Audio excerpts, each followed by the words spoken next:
All right, everyone. Hello and welcome to my Deconstructing Defunding the Police call. I'm Abiola Agoro. If you don't know me, it's nice to meet you all. And I'm glad that you all are joining me on this so that way we can kind of begin to, understand and I can begin to educate people on kind of what this whole large scale modern movement really means and where it comes from. I won't have my face on as much as I'd love to because my internet has been very shaky today. So in order to kind of preserve the presentation and make sure that you all can receive the information, you can just look at the little picture of my face. And if you have any questions at any point, I'm going to ask that you all message them. So if you have a question as I'm speaking about something, feel free to send it in the chat. And if it's relevant to exactly what I'm talking about, I will address it at that moment. If it's something to address later, then I'll wait and I'll address it later on. But I will be answering those types of questions on anything that's related to the topic throughout the call. If I need more explanation, I'll ask the person who sent it to kind of speak on that. But yeah, so welcome to the call. So generally, I've got a brief overview of what we'll be talking about. It's gonna obviously touch on what are the police, because I think the function of that is really important to understanding the nature and general background on defunding the police, the origins of the police, kind of the misinformation on the role police play, and discussing police versus other first responders, as well as what does it mean to actually defund and what does it mean to reallocate those funds elsewhere. So what are the police? It sounds like it's simple. It seems like a easy idea to conceptualize, but it actually is more complex. So this statement comes from Merriam-Webster and what it means to defund the police. The police are a constituted body of persons empowered by a state with the aim to enforce law, to ensure the safety, health, and possessions of citizens, and to prevent crime and civil disorder. Their lawful powers include arrest and the use of force legitimized by the state via the monopoly on violence. So first thing to kind of take up from this quote is looking and understanding the fact that the police are embodied by the state. Police are established on a state level more so than anywhere else. There is not a large scale federal form of police on the level that we're thinking of, unless you consider the National Guard and other forms of government systems that kind of enforce the laws. But police as an entity are on a state level. And so this power comes from the 10th Amendment. The 10th Amendment to the US Constitution is really important because it was passed during the Bill of Rights. So alongside other things that we're used to in America, talking about like the First Amendment, all those other areas, this is along with that. And this 10th Amendment gave power to the states in order to allow them to do things such as establish police departments. Mind you, the 10th Amendment was in 1791 along with the Bill of Rights. So considering this, the US police force is a relatively modern invention. The police force is not something that we've had our entire history as a country. It's something that we created relatively recently in our history of the formation of America. And on this, I've got a little QR code in the corner because a lot of what I'll discuss today is brilliantly outlined in this article with Time by historian Gary Potter, who does a lot of this work on a normal basis and who is always looking into this type of thing. And so feel free to scan that code. I'll also offer up a full list of all my resources of exactly where I got the information from at the end of this, if people are interested in reading every single article for itself. So the biggest thing is that policing in colonial America had been really informal, and it was based on a for-profit system that was privately funded and employed people part-time. Towns also commonly relied on a form of night watch, where volunteers signed up for a certain day and time, and it was really just to look out for their fellow colonists engaging in either prostitution or gambling. So not the crimes that we consider to be huge crimes today. The main focus was prostitution and gambling back at that time period. Boston started the police force in 1636, and New York also formed one in 1658. Not long after, Philadelphia created one in 1700. But the system that they created as a police force pre-1700s was not very effective because watchmen that they paid or forced to do that work were often drunk, and they slept and drank while they were on duty. Most of the people that were forced to be watchmen were forced to be watchmen as a form of punishment. And so that was not something that they opted in for, but rather something they were made to do. Police origins in the North differed from the South. They both kind of have some sort of racial lining in them, but in the North, the initial founding of the police was more focused on shipping. So the first publicly organized police force that was on duty full-time was created in Boston in 1838. That police force was mainly to help kind of protect shipping, and worked at a large shipping commercial center where businesses wanted something to safeguard the transport of their goods. The police in the North did kind of also have some racial connotations, because as more immigrants moved into cities in the mid-1800s, citizens kind of looked for a way to keep a formal sense of order. Now, I don't want to spend too much time talking about that specifically today, but if you all are interested, I can dive deep into immigrant history and how immigrant history kind of here has a racial connotation. There's also a lot of this online, so even just reading certain books will kind of touch on this topic, but more so, we're gonna move to the South. So in the South, the police force being founded was driven on economics. And it was economics in the form of slavery. So we have economics playing a role in both the North and the South founding of police. Slavery was the economic force in the South that people focused on. You guys have heard the term slave patrol most likely during this whole conversation on defunding the police, and that is the origin of Southern police forces. The first formal slave patrol was created in 1704 by Carolina colonies. The group's main duties included chasing and hunting down escaped slaves, releasing terror on slave communities to kind of keep them in check. So just kind of patrolling them and kind of scaring them to make them live in a certain level of fear, and to keep plantation owners in check and kind of get their help and money in terms of having slaves. So during the Civil War, the military was actually the primary force of law enforcement in the South, but during Reconstruction, local sheriffs functioned similarly to how they had functioned when the slave patrols were a part of the system. So they kind of enforced that segregation and the disenfranchisement of freed slaves. So even after slavery was made to be legal, or illegal, I apologize, after slavery was made illegal, these sheriffs still upheld the same system of slave patrol that kind of framed our entire Southern police force. The slave patrols lasted until the Civil War, and eventually they gave direct way to the Ku Klux Klan. Like absolutely direct link. And again, there's more on this on the previous page of the Times article. So with that being said, there's a lot of misinformation on the role of police in society. We have been taught in media, history, and so on and so forth, that police have always been this integral part of society, and also that police kind of have this role of being the ultimate protectors. So essentially kind of focusing on them as the beginning and end of every single level that exists of enforcement, rather than the roles that they actually play. Part of this comes directly from political propaganda. Political propaganda can really just be defined as kind of a form of propaganda that exists in politics for the benefit of a person or for the benefit of a certain belief or thought. And so JFK, who got a lot of support from the police union, participated in this police propaganda. In 1962, he signed a proclamation that designated May 15th as Peace Officers Memorial Day. A little bit later, he also ended up founding an entire police week based off of this day.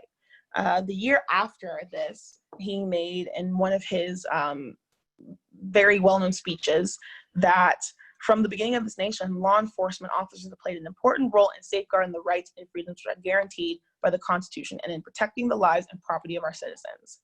Now, if you read that quote, it's very ironic for a few different reasons. As I've just explained, the formation of police was not at the birth of our nation. The formation of police didn't formally come until the 1800s, but this makes it seem and feel like police have been there since even pre-freedom from Britain. And so That is fairly ironic and a big part of this propaganda that plays into this, as well as the fact that he said that police safeguard the rights and freedoms that are guaranteed by the Constitution and in protecting the lives and property of our citizens. Now, the only people whose lives and property were really highly protected by police in the South were slave owners initially. So again, this is not something that is correct in any sense. Again, this is a direct quote from a speech that he made in 1963.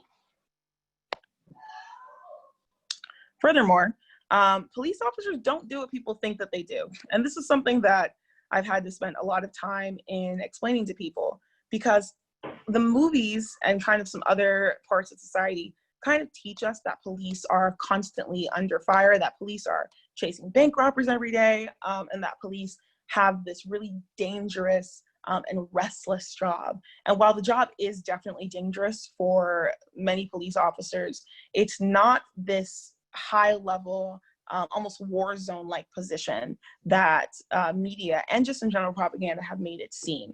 In this quote, we see Mariam Makamba, who is a big activist. Oh, and it is messing up. Hold on one second.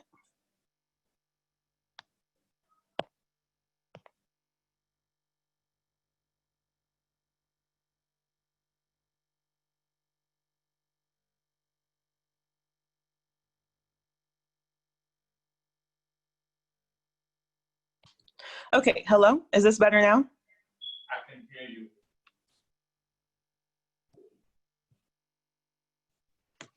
Can you all hear me now? Okay, so now, oh, barely. Oh no. So, let me see if I can move around very quickly and make sure that you all can hear me better.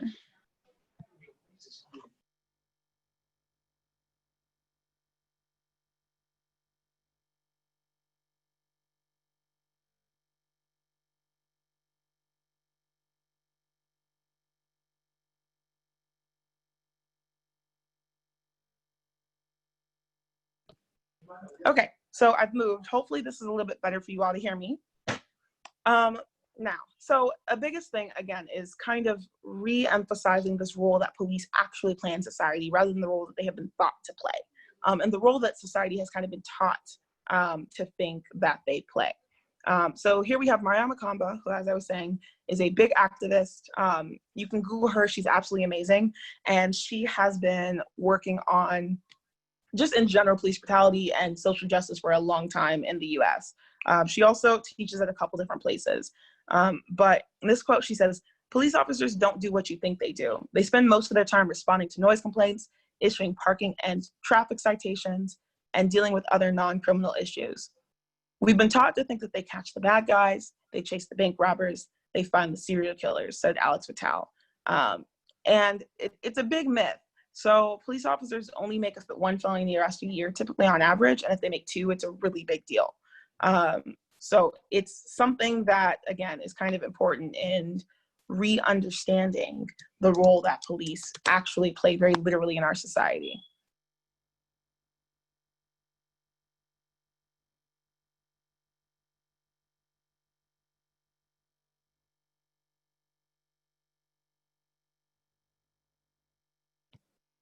So going back to this is this graph, which I've taken directly from the Bureau of Justice Statistics, which is underneath the Department of Justice.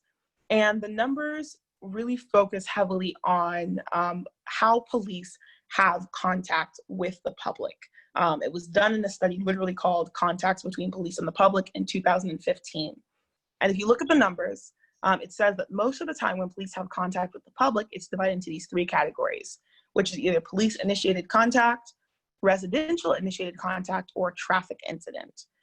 If you look at the numbers beneath each section and where they go towards, you can kind of see how ironic it is and how small of a percentage everything makes up.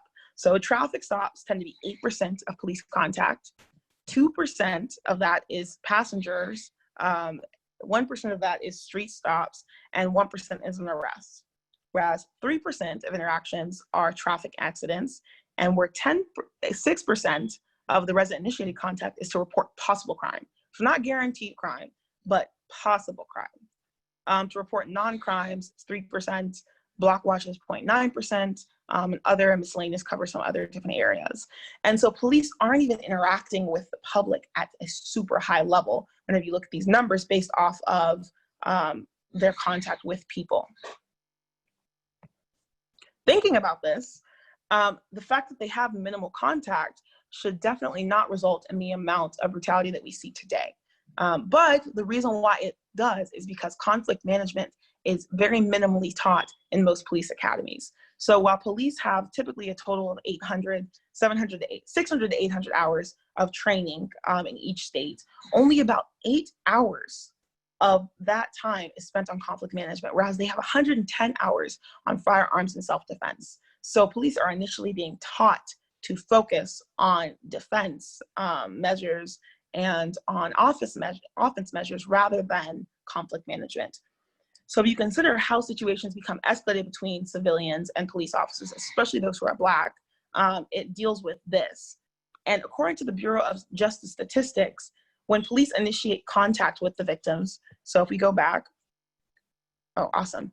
So when police initiate contact, more often than not, twice as often are Black and Hispanic people likely to have threats put against them by the officers of physical force than white counterparts. The numbers are also 3 times as likely for males, where it's 4.4% rather than 1.8% for females.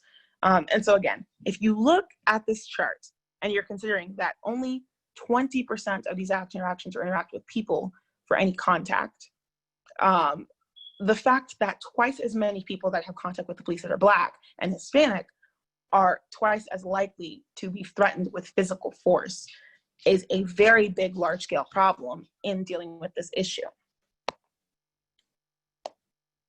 Now, for the male versus female kind of statistics, we're not going to dive into certain aspects of specifically that relate to mainly women in police custody. That's a form of violence, especially rape cases of women in custody are extremely complex and at an alarming rate.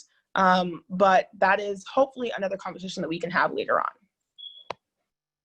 So the question then goes, why not just reform the police? Now, Shinzirai Kumanika is a researcher and a journalist who works as assistant professor at Rutgers, and she does heavy amounts of research. So she kind of dived into this issue on why don't we just reform the police? And the reason is that we already have.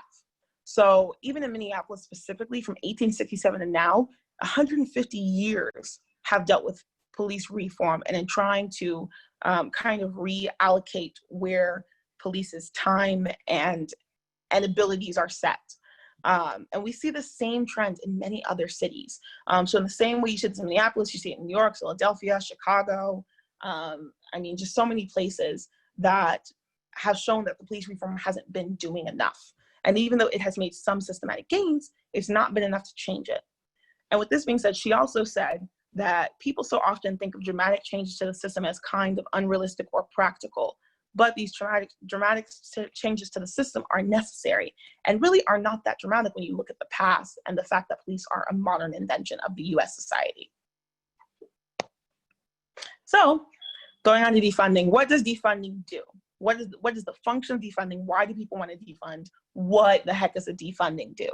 It's a lot of questions I've been seeing from people. And something that it does is essentially takes money from police departments, money that would probably go towards either things like hiring more police officers, so increasing the amount of police in the area, kind of re-upping certain physical and other forms of barriers in order to try and decrease violence that don't actually work, into putting them into things that would work and that are community-based. So even domestic violence shelters. Police budgets, as you can see here, starve the money that would go into things like domestic violence shelters. And another quote that she says is, police do not reduce harm. The police are creating harm on your TV screens in your country. So whether or not you believe in abolishing the police or defunding the police, the key is that we can't allow more money to be put into policing as the solution. We don't need more money to go into armored tanks, to rubber bullets, and all of those kind of things. We need money in social programs that actually reduce harm. Now, a couple points on this quote are people often get defunding confused with abolition. Abolition is entirely eliminating police as a function of US society. So people who are pro-police abolitionists want to eliminate police entirely and kind of go back to finding other systems of accountability that we did have previously in the early 1700s and so on and so forth. People that want to defund the police want to keep police, but limit their interactions with communities. And also, rather than asking for police to change, because the system was kind of inherently built on a racial bias, to simply allocate that money back into other forms of community work. And so there are many ways in which we can do this that I'll address in a little bit. Another thing to point out is there are some police things that are unnecessary considering our society. So we've had a movement of militarization of the police, which has made the police almost like a military base. So at some police stations, you can go and you can see tanks.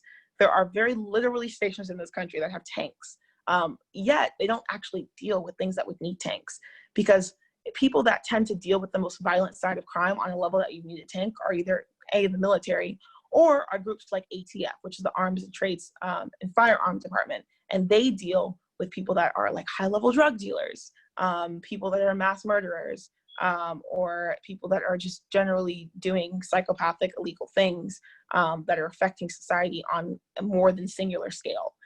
And those are the people that tend to actually deal with these issues directly. And even those groups don't have tanks on hand in the same way that some police departments do. And mind you, those things tend to go unused, or if they're used in nonviolent situations such as protests. So taking that money out of there and actually putting it towards something else isn't going to harm the people that are doing the type of work that is required to have some militarized abilities, such as CIA, FBI, and the ATF departments. Another thing is, in Durham, more recently, they spent $146,000 on riot gear and body armor alone recently in the past year, and then an additional $1,700 on only 20 rifles that were purchased in June after the protest started. So again, large amounts of money going towards something that's not helping. Another simple way to describe this is essentially defunding the police is investing resources back in our community. It's giving police an opportunity not only to not have to do the work that they are not equipped to do, but also helping a community and building it up in a way that has been proven to be effective. So what does defunding do? Funding first responders that are not police is an area that has been less discussed, but it's kind of important when we talk about this, because people such as firefighters that also respond to the same events that police respond to, but come second, because the police are called first, then firefighters are brought later, are not only more equipped to deal with some of these situations, but the firefighter mindset and the firefighter societal function is much more effective for dealing with interactive situations than police. So even then, police are taught to shoot first, right? We just saw they take 110 hours of firearms training, but 8 hours of conflict resolution. Whereas firefighters are focused first on saving lives in any way necessary before ever having to resort to those types of measures. So if we fund more firefighter departments, we can increase response times for firefighter departments and actually see kind of a drastic change and shift in that type of burden. Because firefighters have a huge burden underneath their job, but they are equipped for it because they are trained for it, whereas police are not equipped to deal with some of those similar life or death situations. Additionally, housing, after-school programs, social workers, mental health and domestic violence and wellness programs are all programs that go directly back into communities and help to lift an unnecessary burden from police.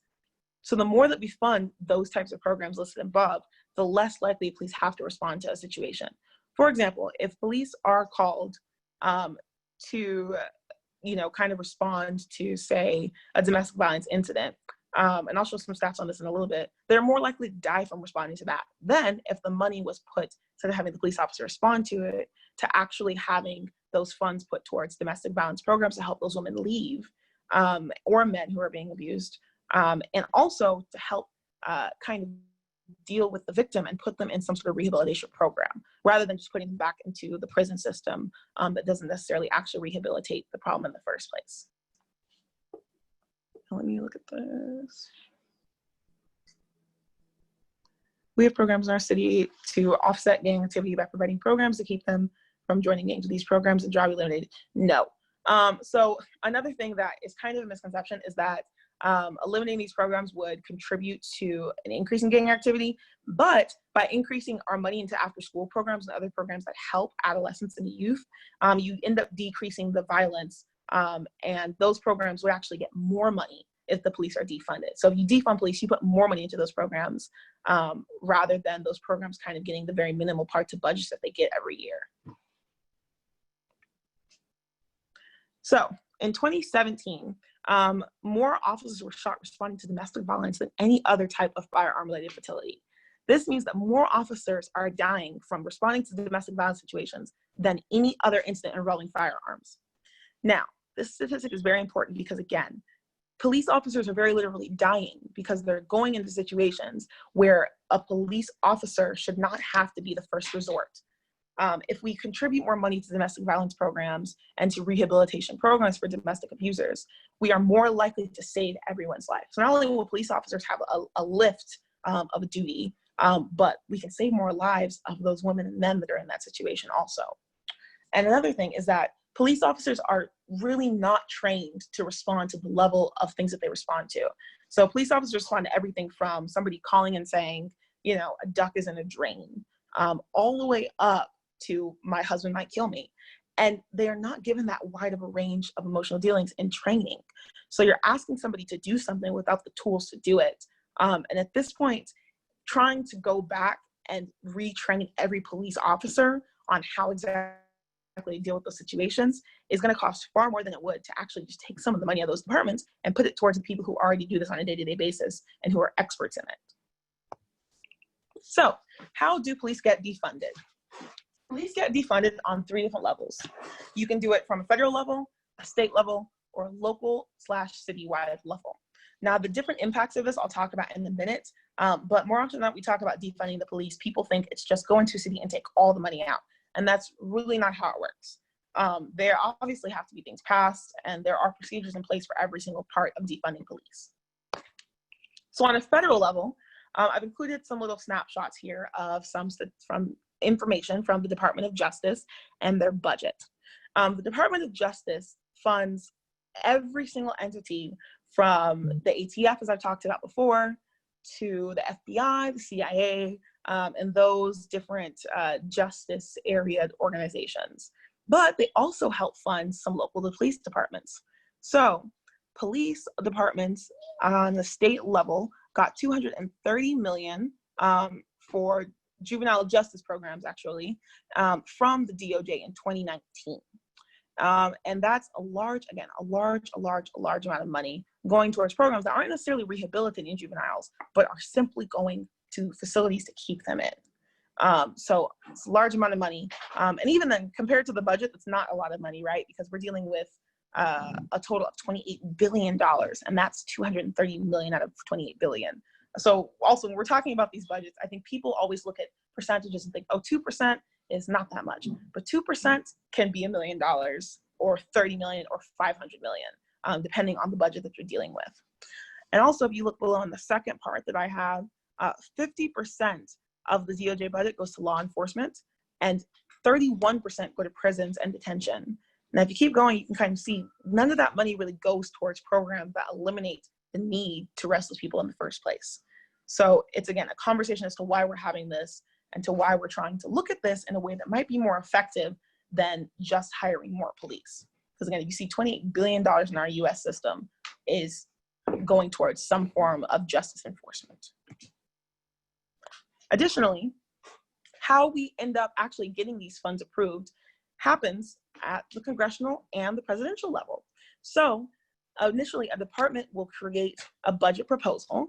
They'll do it about 1.5 years before they're supposed to be approved. And then the president will go in and will approve or disapprove whatever they agree with or don't agree with. And then it gets sent to Congress, and Congress votes yes or no on the budget. So this budget doesn't just deal with the Department of Justice, it deals with everything on the federal level. Everything. You're talking about everything from food to re-infrastructure, to even some of their salaries for the people who are working in this area. This directly is affected by presidential elections because the department that comes up with the proposal is headed by somebody appointed by the president. So in this case, the DOJ is headed by the Attorney General of the US, and he was nominated by the president and confirmed by the Senate. As of right now, the Attorney General was William Barr. So I believe this was formed before he got there. So he didn't take part in this federal budget proposal, but he did and is taking part in the 2020 federal budget proposal, as well as the 2021 budget proposal that is currently being finalized as it's going to get voted on in September or January. And so if you remember, go back and think about the shutdown that happened this past winter, that is because of things like this trying to get passed. So we're dealing with billions and billions and trillions of dollars every time we look at these budgets. So this process, again, is occurred through each fiscal year. So every single year they make these budgets, and every single year these budgets get passed. And the budgets may increase, decrease, thereon and so forth. If somebody wanted to increase on the federal level, they could try and work with the DOJ to try and get the department to decrease the amount of money that goes towards state level policing each and every single year. Furthermore, as I just mentioned, the 2021 budget is already done. So this budget is already ready to be proposed. They're just finalizing it at this point and getting it ready for the next time to vote. And this budget is now asking for $31 billion for the Department of Justice. And this, said by President Trump, is supposed to go to things that work to counter violent crime, combat cybercrimes, dismantle gangs, address illegal immigration, and strengthen the fight against illegal opioids. If you look, strengthening the fight against illegal opioids is probably the only thing on here that is a measure that goes back to community base and isn't just essentially more militarization. So even the proposal that's going to be happening soon is already underway and already is, again, increasing a police budget again, which, again, we've proven does not decrease crime in an area. So thinking about the state, local, municipal, county, and township level, I have a beautiful graph that was given by the US Census Bureau, and it talks about kind of police spending on each level of government. Again, these percentages look small, but these are in the millions. So 1% of the budget could be 500 million or 30 million. So this is not little amounts of finances we're talking about. This is a large scale finance.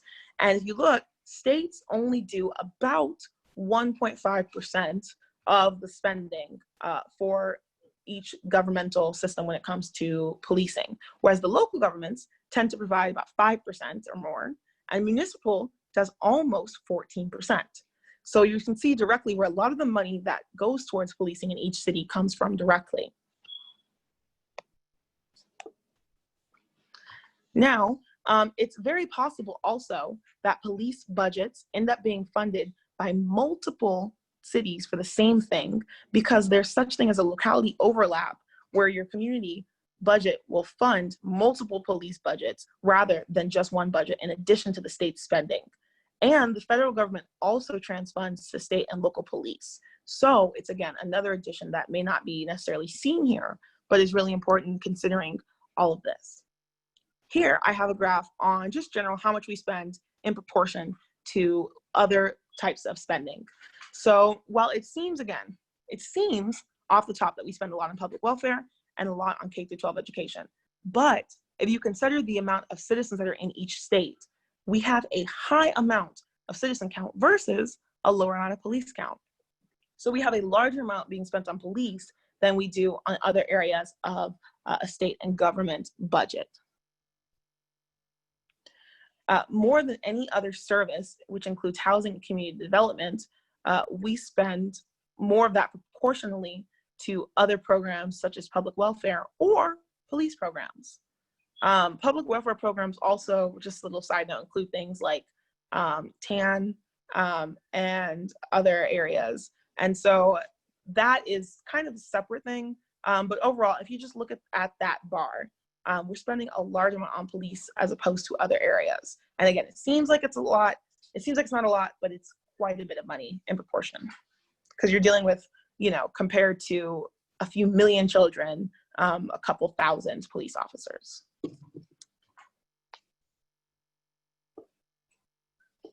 So how do we defund the police? How does it happen on the state level? On the state level, defunding the police, again, depends on the spending on the state versus the local. So when it comes to the state budgets and how they are adjusted, that is where you kind of determine the amount that goes towards police offices and police officers. And if you look at the numbers, you'll see that police spending has remained consistently at just under 4% for the past 40 years on state and local levels. And if you also look at the graph, you'll see that the state provides a lot more of the money for public welfare than the local government. So as I showed in this previous graph, it looks like we're spending a lot on public welfare, but most of that money is coming from the state rather than the local government. And also the same thing is to be said when we look at corrections. So corrections includes prisons, jails, that type of thing. And we spend about 3% from the state level and 2% from the local level towards those. Whereas on the police, 6% of the local budget goes towards policing. And 1% comes from the state level for that policing. Again, the 1% can mean millions and millions of dollars, so it's still important, but it's not at the same rate as some of the other areas. So moving on to talk about the local level.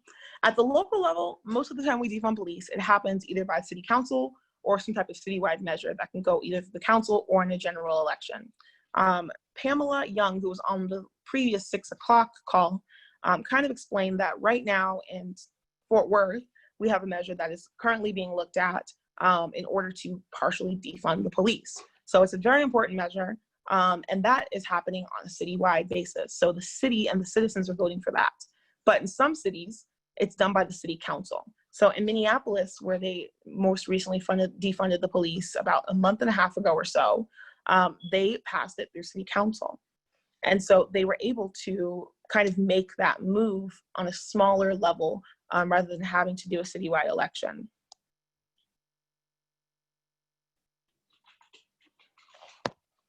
So last but not least, I've got some book resources for you all and kind of able for you to see generally some ideas that are part of this movement to defund the police.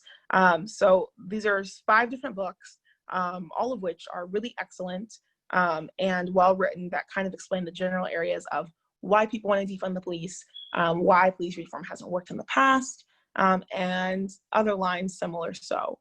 So Ben Fountain's Beautiful Country Born Again is riveting. It's all about democracy rebellion. It talks about the past of the history of police and just the role that kind of figures play in society in general for America.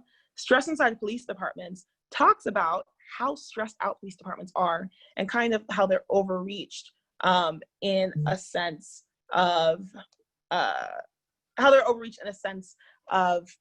just what they're capable of and what they're given. So even the way police work, the hours they're given, that type of thing.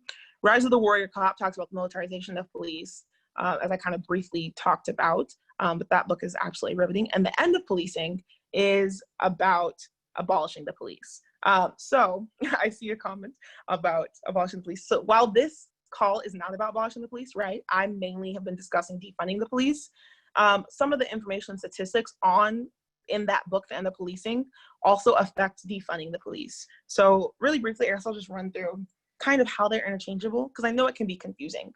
Defunding the police, again, is taking resources, putting them somewhere else. But some of the reasoning for taking those resources and putting them somewhere else is some of the same reasoning why some people believe we should end policing. Because some people believe rather than taking some resources and putting them partially back into the communities, take all the resources and put all of them back into the community. So that's the difference. So yes, that book is about abolishing the police, but it's a great book, absolutely brilliant. And even if you don't agree with ending policing, it's got some good numbers in it and framework for, in general, why policing in America doesn't work the way it doesn't function as it could or as it possibly should be. Oh, can't hear? Hold on one second.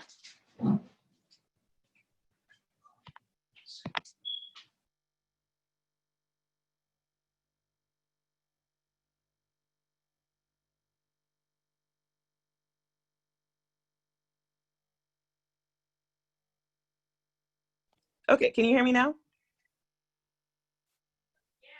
Okay, perfect. Again, end of policing is about abolishing the police, but it does have some good resources that I think are necessary to the conversation.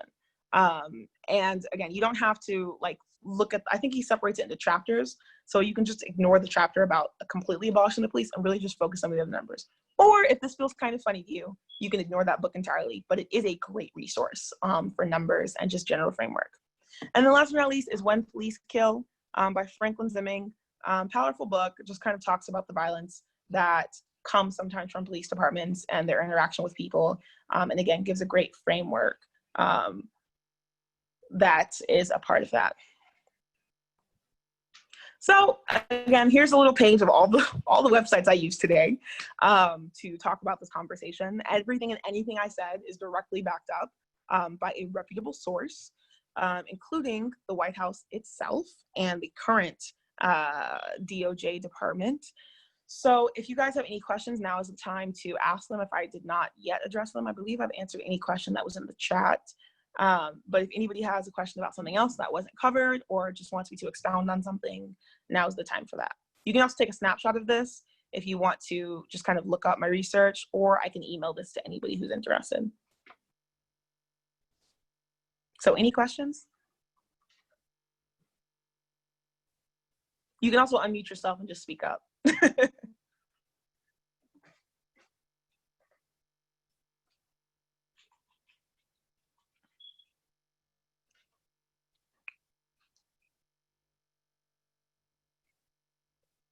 Any questions on anything? When do you expect your next session to be? If people want, I can do this again in probably a week. So if you're interested in hearing me speak on these issues or anything similar, again, you can drop your email in the message, or you can directly message it to me, actually. That's a function on here. And I will just add you to my general newsletter about the work that I do. I think I heard someone else trying to talk as well. I'd like to ask about this this voting measure in the city that impinges on these issues. What is there a measure that's coming up on the ballot? Yes, I believe it's Proposition A. Let me look it up real quick. Proposition A.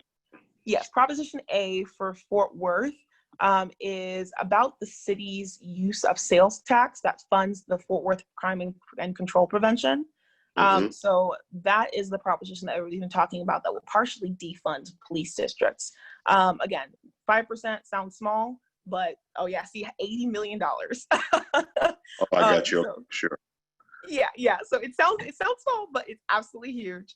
And so that's something that people have been moving for people to pay attention to for the last few days of early voting and for tomorrow. So if you vote against Proposition A, then the city loses a small amount of funding for the CCPD. And what does that CCPD stand for? The Crime and Control Prevention District. Okay, all right, I got you. Thank you. Mm-hmm. Any other questions, concerns, thoughts?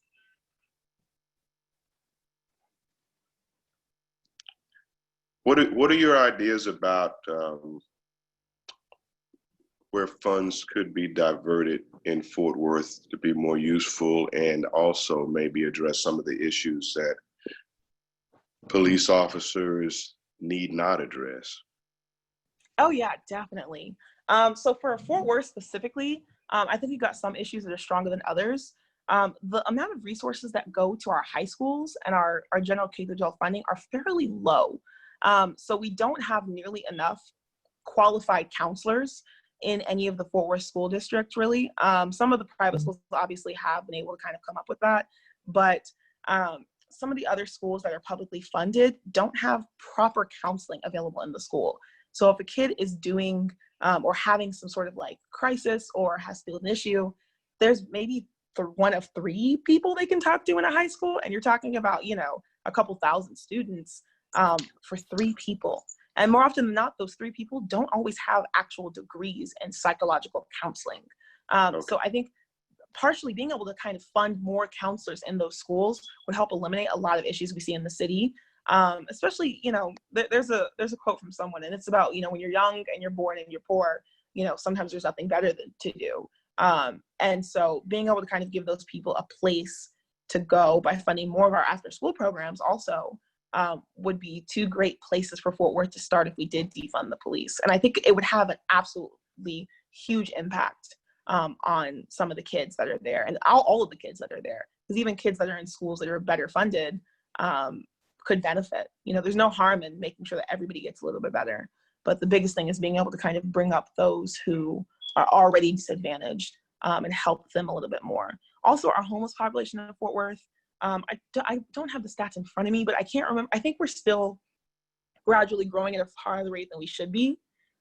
So our homeless population is, an area that really a lot of the nonprofits in Fort Worth tackle, less than the government. And while it's great that the nonprofits are dealing with it, I think additional government assistance in dealing with those homeless populations would be great. We could address that with housing, or we could address that through just better public mental health resources. I know I have a couple of friends that are working on projects that publicly fund mental health resources for people, but it's, again, really hard. It's not easy. And we have, a lot of people that need it. So if we were able to kind of publicly fund more mental health issues in general, then we can decrease the amount of crime that happens and decrease the amount of interactions people are having.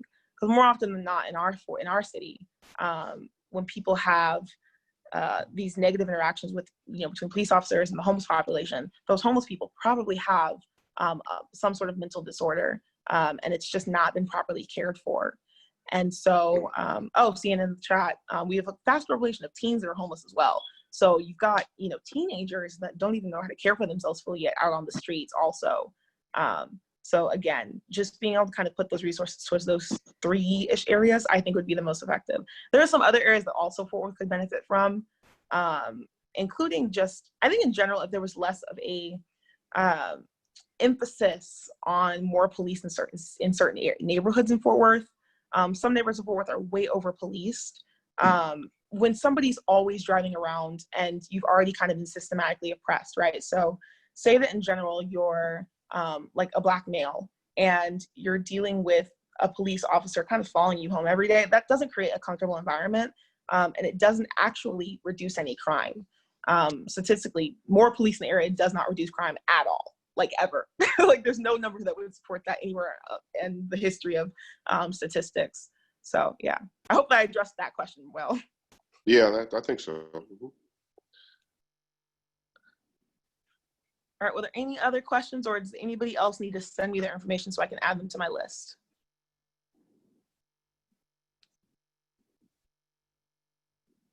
I do have even one more question. How old is this conversation on defunding the police? I'm just curious about the timeline of this conversation.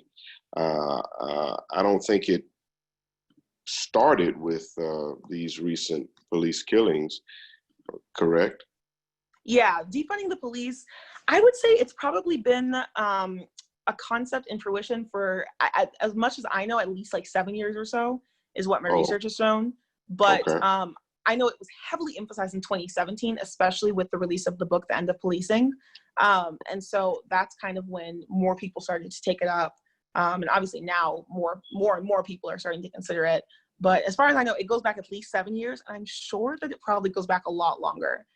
There's some people who have been advocating in general for just less of an interactive oversight from law enforcement for, a long time. Okay.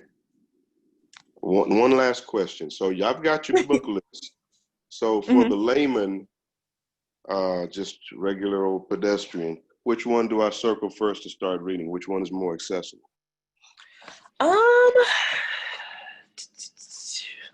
I feel like it depends on what you want to learn more about. Like, what is it? Just generally defunding the police that kind of is important to you, or? I want to ask a fundamental philosophical question. What are police supposed to be doing?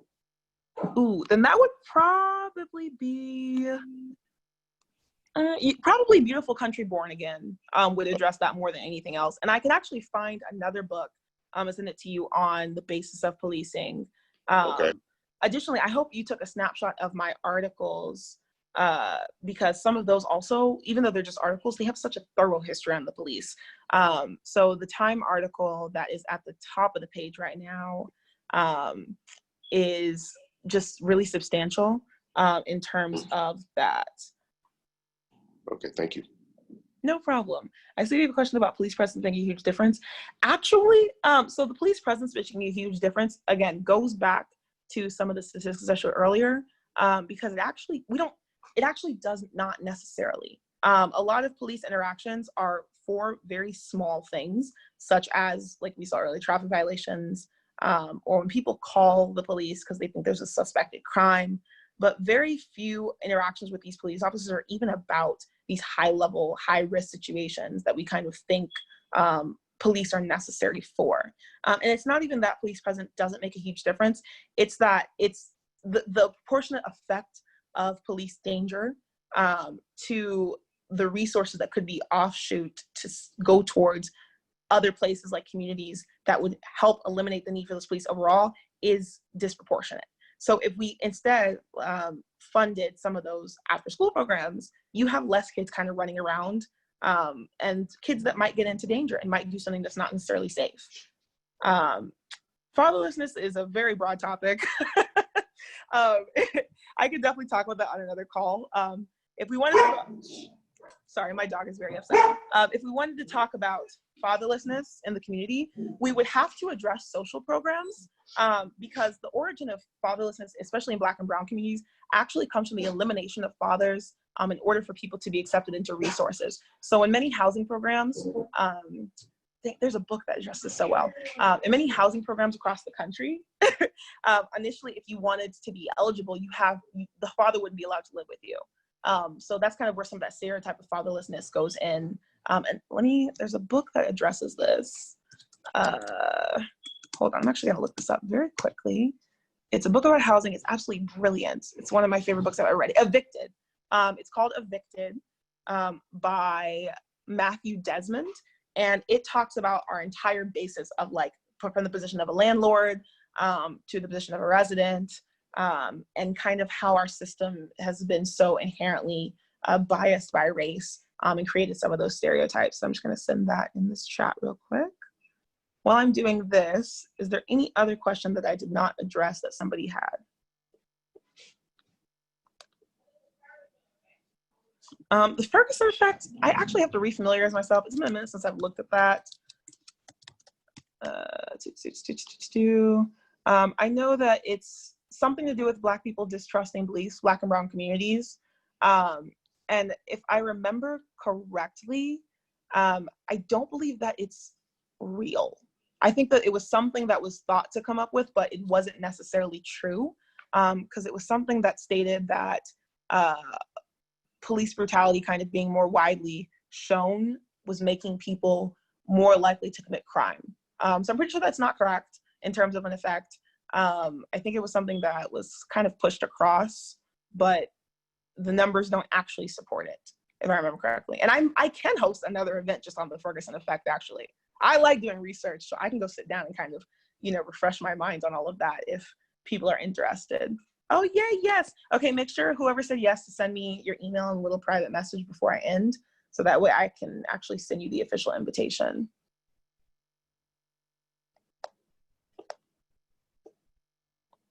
All right, well, if I have addressed all the questions necessary, I'm gonna go ahead and let everyone go.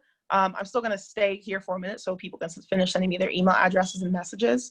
But that's all I have to say today. So make sure you take a picture of the resources. And thank you so much for joining me. I really appreciate it. And I hope that you all learned something about this issue.